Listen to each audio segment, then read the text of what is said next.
Então a gente vai agora para o segundo bloco do episódio, que é um bate-bola jogo rápido, tudo bem? A gente faz uma pergunta, uma fala rapidinho e você responde. A primeira, já para causar polêmica, que a gente sempre faz, é Python ou R? Python. Ponto. Sem pensar? Gostei da resposta. Era que foi na lata mesmo, né? Assim, eu gosto de programar. Então, eu sempre utilizei, eu programei C, programei C++, programei Python, e para mim foi sempre natural usar uma linguagem de programação geral para resolver meus problemas. E aí eu vejo também que cada vez mais, por exemplo, eu utilizo o TensorFlow. Quando eu tenho que implementar um paper, ou quando eu tenho que pegar um código de um paper que eu quero utilizar, o resultado, está em Python, está em TensorFlow. Então é meio que natural continuar usando. Eu sei que R para visualizações, né, e para análise estatísticas é excelente, mas é Python. Perfeito. Perfeito, maravilha. A segunda, um ou uma cientista de dados?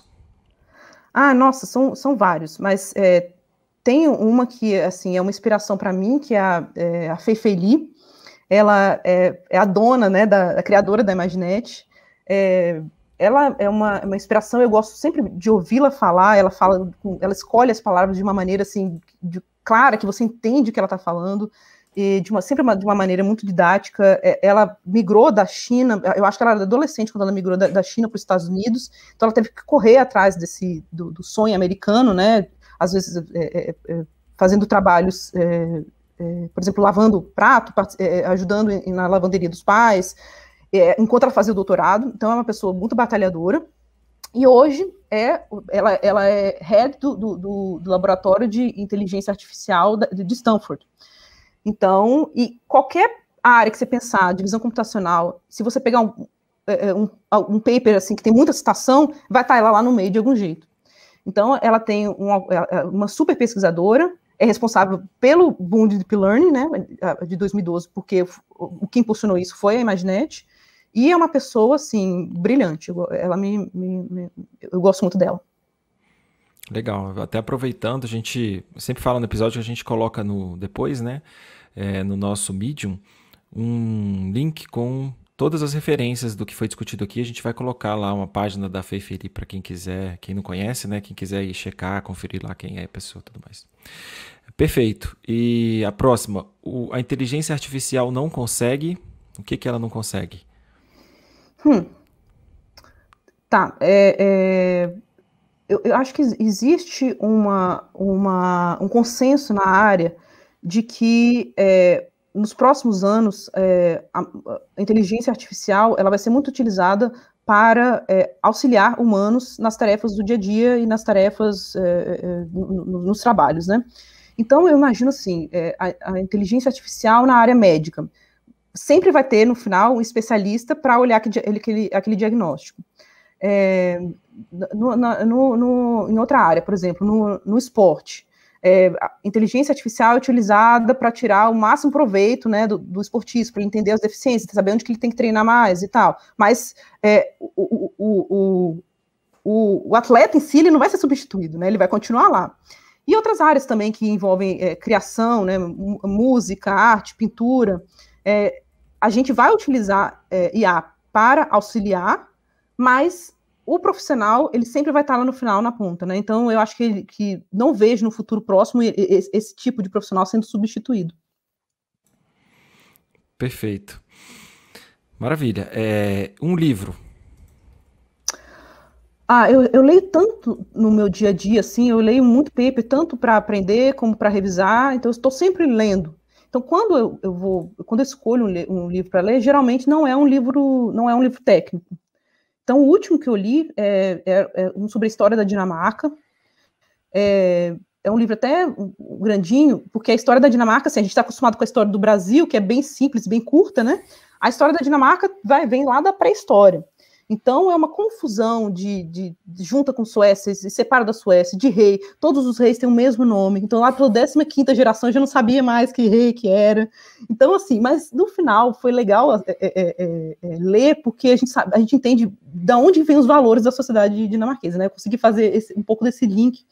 Então, foi legal ter lido. Chama History of Denmark, mas eu não vou lembrar qual que é o autor. Mas depois a gente coloca lá no... Depois você pega o nome do autor, passa pra gente, a gente coloca no post lá para o pessoal que quiser ver qual é o livro.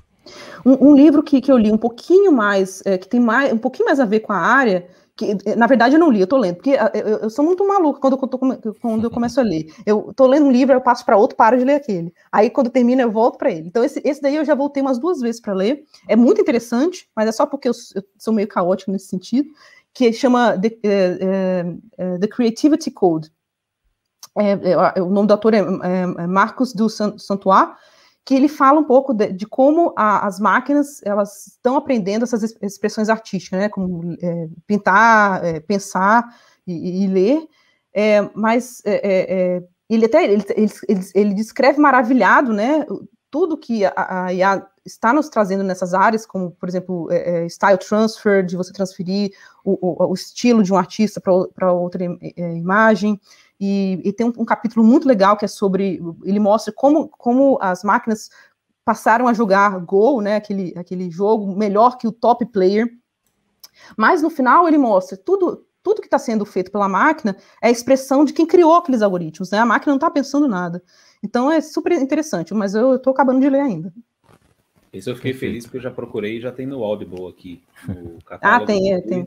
Incluído, inclusive. Agora, Fernanda, um filme. Meu filme preferido de todos os tempos, que não tem nada a ver com a área e que eu já vi, acho que mais de 50 vezes. Quando eu era criança, eu via praticamente todo dia Mágico de Oz. Agora, se você me perguntar por quê, eu não sei. É simplesmente porque eu gosto. É muito bom mesmo. E uma banda? Banda? Então... Um artista. O Leon sabe que eu sou do rock, né? Eu gosto de rock. E até já vi vocês tocando, né? Um tempo atrás, no Velvet em Brasília. Uhum.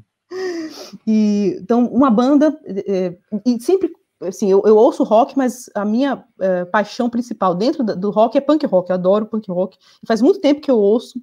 E a minha banda preferida nesse estilo é Descendants. E tem uma artista que eu acompanho há bastante tempo, que é a Amanda Palmer, que é punk também, mas é um punk um pouco mais teatral, assim, e ela tinha uma banda que é The Dresden Dolls, e eu acompanho desde essa época. Depois ela se tornou uma artista solo, eu continuo ouvindo, continuo gostando das músicas dela, e dela como artista, mas as minhas músicas mais queridas são da época dessa banda, então The Dresden Dolls. Que bacana. Um hobby. Jogar videogame, adoro. Ótimo. E uma viagem que você fez ou que você ainda quer fazer? Qualquer uma, né? Porque nesse desespero de pandemia, assim, eu quero viajar. Obviamente, depois que tiver todo mundo vacinado, tudo certinho, mas assim, eu quero viajar. Então a gente tem muitos planos. Uma viagem que eu fiz muito, muito legal foi para o Peru, conhecer Machu Picchu, para mim, assim, muito legal. E uma viagem que eu ainda quero fazer, o Egito. Gostaria muito de conhecer as pirâmides. E um sonho? Pode ser uma coisa utópica? Claro. Certo. Então, eu gostaria que todas as pessoas do mundo tivessem oportunidades, né, para seguir o que elas quisessem como carreira. Isso é muito bom. E vindo assim, claro que nós quatro aqui, eu acho que falo que nós quatro, nós somos muito privilegiados. Mas eu acho que também a gente como brasileiros, a gente tem que entender que o mundo é muito maior do que o nosso Brasil. E acho que a gente não precisa, não que a gente fique preso, mas a gente pode pensar um pouquinho assim fora da caixa e expandir a nossa cabeça para o mundo, que a gente tem muita qualidade, o nosso Brasil tem muita qualidade e tem muita gente boa, então acho que esse é um sonho que eu compartilho com você. É isso que eu observo também, concordo.